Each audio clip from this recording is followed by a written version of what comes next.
2023-24 में जो super tax का रेट है उसको 4% से बढ़ा के मैक्सिमम 10% कर दिया गया है।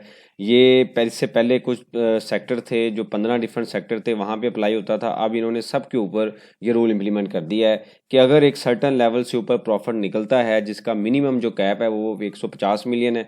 अगर आप 150 मिलियन तक आपका प्रॉफिट है तो कोई टैक्स नहीं है, लेकिन अगर इससे ऊपर निकलेंगे और 500 मिलियन से ऊपर निकलती है मैक्सिमम, तो 10% मैक्सिमम आपको टैक्स देना पड़ेगा। आज के इस टॉपिक में हम इसको स्टडी करेंगे प्रैक्टिकल एग्जांपल के थ्रू।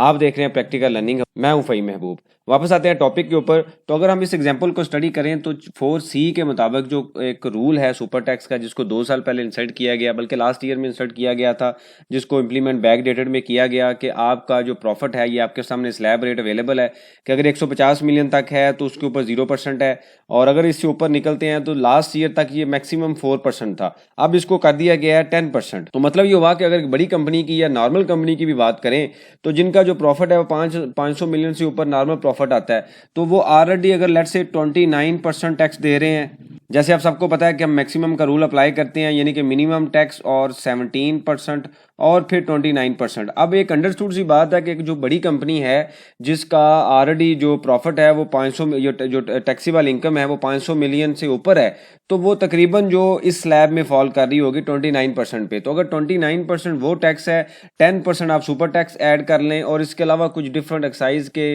या कंटोनमेंट के या WWF के भी अगर 1 से 2% अगर हम लेट से 1% भी ऐड करते हैं तो 40% कंपनी, किसी भी एक कंपनी ने टैक्स देना है। और अभी जो हमारा स्टैंडर्ड मार्कअप रेट चल रहा है, जो कंपनी ने लोन लेके बिजनेस करना है, तो वो तकरीबन 22 से 25% है। तो अगर फॉर एग्जांपल आप 22% भी लें तो 62% तो आपकी ये कॉस्ट है, और बाकी 38% में उस बिजनेस ने अपने खर्चे मैनेज करने हैं। तो ये कैसे मुमकिन है कि वो बिजनेस प्रॉफिट में भी आए और अपने खर्चे भी पूरे करे। तो ये जो सुपर टैक्स का रूल है, इसके ऊपर आज भी डिफरेंट तरह की कमेंट्री चल रही है, डिफरेंट ग्रुप्स के अंदर डिफरेंट जो सेमिनार हो रहे हैं पोस्ट बजट के ऊपर। तो इसके ऊपर यही सजेशन दी जा रही है कि इस रेट को रिवाइज किया जाए। ये टैक्स रेट ऑलरेडी बहुत हाई है 29%, और डिफरेंट टैक्सेस भी हैं, और अगर इसको भी इंक्रीज कर दिया गया जो कि इंडायरेक्टली 6% बढ़ाया गया है, तो एक कंपनी अपना बिजनेस कहाँ पे करेगी? उसकी अगर 60 to 65% उसकी ये कॉस्ट है, जिसमें टैक्स भी शामिल है, जिसमें उसने अगर लोन लिया हुआ है तो मार्कअप भी शामिल है, तो हाउ पॉसिबल के बिजनेस अपने जो ऑपरेशनल एक्सपेंसेस हैं वो 38% में उसको मीट करेंगे।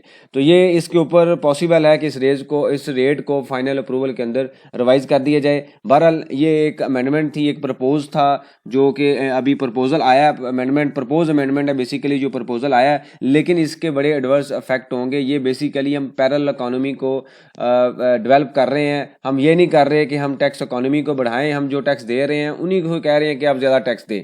अब एक बंदा है, उसने अगर 38% उसने 60 मोर देन 60% उसने अगर टैक्सेस देने हैं, तो वो क्या करेगा? वो कहीं ना कहीं दूसरे तरीके ढूंढेगा कि उसने टैक्स को किस तरीके से सेव करना है। वो इलीगल भी हो सकता है, वो लीगल भी कोई वे हो सकता है। ये एक अच्छा तरीका नहीं है। गवर्नमेंट को इस प्रपोजल को रिव्यू करना चाहिए, इस रेट को नहीं बढ़ाना चाहिए। ऑलरेडी टैक्सेस बहुत ज़्यादा है, और ये टैक्स हम पहले एडिशनल टैक्स दे रहे हैं, मतलब ज़्यादा टैक्स दे रहे हैं, एक सुपर टैक्स दे रहे हैं ऑलरेडी, और जिसको 10% कर दिया गया है। तो इससे रिलेटेड कोई क्वेश्चन हो, क्यूरीज हो, आप मेंशन कीजिए, उसके ऊपर हम डिस्कशन करेंगे ताकि जो लर्निंग का प्रोसेस है कंटिन्यू रहे। थैंक यू वेरी मच, जज़ाकल्लाह।